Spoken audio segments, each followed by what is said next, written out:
ભાજપના જ એક પૂર્વ મંત્રી હવે પોતાની પાર્ટીથી નારાજ થઈ ગયા છે અને નજીકના દિવસોની અંદર નવા જૂની કરવાના મૂડમાં હોવાનું જાણવા મળ્યું છે। નમસ્કાર દર્શક મિત્રો, ગુજરાત ભાજપની એક ટીમ હમણાં છેલ્લા કેટલાક દિવસોથી તોડફોડ કરવામાં લાગેલી છે અને કોંગ્રેસના નેતાઓ, આમ આદમી પાર્ટીના નેતાઓ અને ધારાસભ્યો એ બધાને તોડીને ભાજપની અંદર સામેલ કરવામાં આવી રહ્યા છે।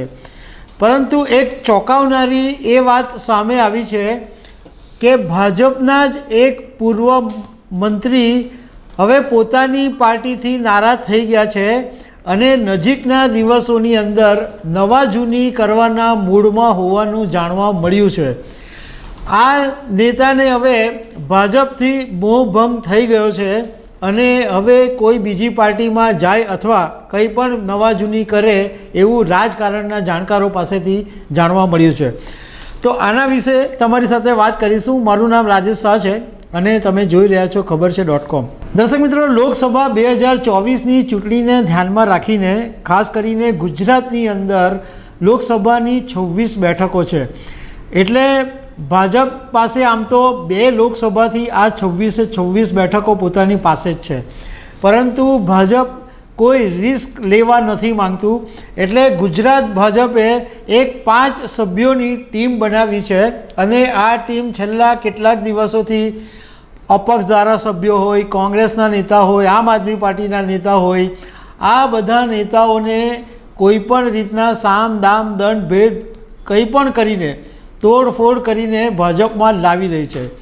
પરંતુ હવે નવાઈની વાત એ જાણવા મળી છે કે ભાજપના જ પૂર્વ મંત્રી જવાહર ચાવડા ભારતીય જનતા પાર્ટીથી જબરજસ્ત નારાજ થયા છે અને છેલ્લા કેટલાક વખતથી એમણે ભાજપના કાર્યક્રમોની અંદર જવાનું બંધ કરી દીધું છે।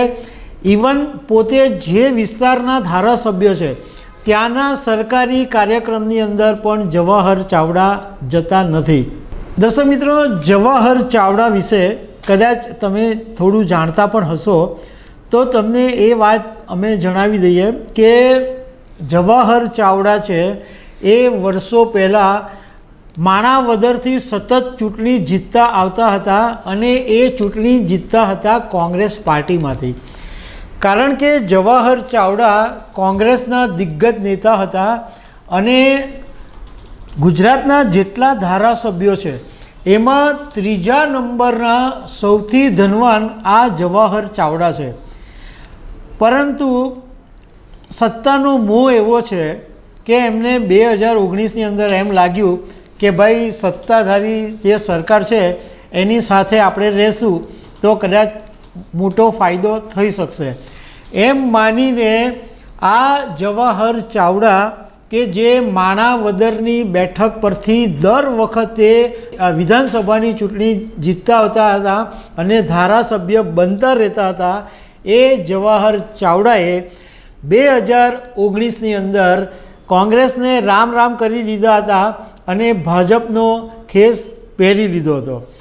તે વખતે તો જવાહર ચાવડાને બહુ મજા આવતી હતી કે અરે વાહ, આ તો એક અત્યારે જે ચાલુ સરકાર છે એમાં જોવા મળ્યું છે। અને બીજું કે જ્યારે કોંગ્રેસ છોડીને ભાજપમાં આવ્યા ત્યારે એવું કહેવાતું હતું કે એમને મંત્રીપદની ઓફર કરવામાં આવી હતી અને ભાજપે એમને મંત્રીપદ ઓફર પણ કર્યું હતું, મંત્રીપદ આપ્યું હતું। જ્યારે ગુજરાતની અંદર વિજય રૂપાણીની સરકાર હતી ત્યારે ભાજપે એમને પ્રવાસન મંત્રી અને મત્સ્ય ઉદ્યોગ મંત્રી બનાવ્યા હતા, પણ 2022ની ચૂંટણી આવતા ભાજપે વિજય રૂપાણીને સરકારમાંથી હટાવી દીધા અને સાથે સાથે નો રિપીટેશનના નામે બધા મંત્રીઓને ઘર ભેગા કરી દીધા, એમાં જવાહર ચાવડા પણ ઘર ભેગા થઈ ગયા। એટલે 2019થી જોડાયા અને 2024 આવતા એટલે કે 5 વર્ષની અંદર જ જવાહર ચાવડાનો મોહ ભંગ થઈ ગયો। જો કે જવાહર ચાવડાની નારાજગીનું સૌથી મોટું કારણ એ સામે આવ્યું છે કે જ્યારે ગુજરાત વિધાનસભા 2022ની ચૂંટણીમાં માણાવદરની બેઠક પરથી ભાજપે જવાહર ચાવડાને ટિકિટ આપી હતી, પણ જવાહર ચાવડાનો એવો આરોપ છે કે સ્થાનિક અસંતુષ્ટ નેતાઓ છે ભાજપના, એમને હરાવવા માટે મોટી ભૂમિકા ભજવી હતી, જેને કારણે જવાહર ચાવડા 3500 વોટથી હારી ગયા હતા.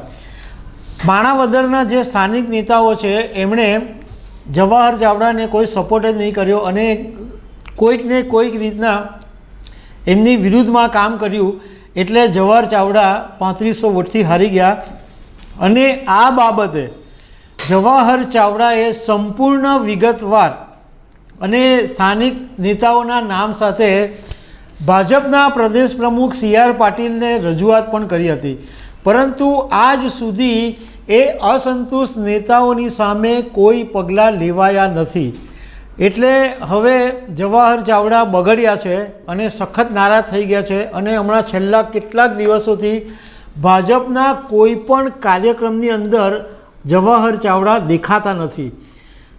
ઇવન પોતાનો જે મત વિસ્તાર છે માણાવદર, એ માણાવદરની અંદર જો સરકારી કાર્યક્રમ હોય ને તો પણ આ જવાહર ચાવડા દેખાતા નથી. એટલે હવે રાજકારણના જાણકારોનું કહેવું એમ છે કે જવાહર ચાવડા હવે નજીકના દિવસોની અંદર કોઈ નવા જૂની કરી શકે અને ભાજપ સાથે છેડો ફાડી શકે છે. તો આવનારા દિવસોની અંદર ખબર પડશે કે ભાજપ એક તરફ તોડફોડ કરી રહ્યું છે ત્યારે પોતાના જ ઘરમાં પણ એક ભંગાણ થવાની શક્યતા છે.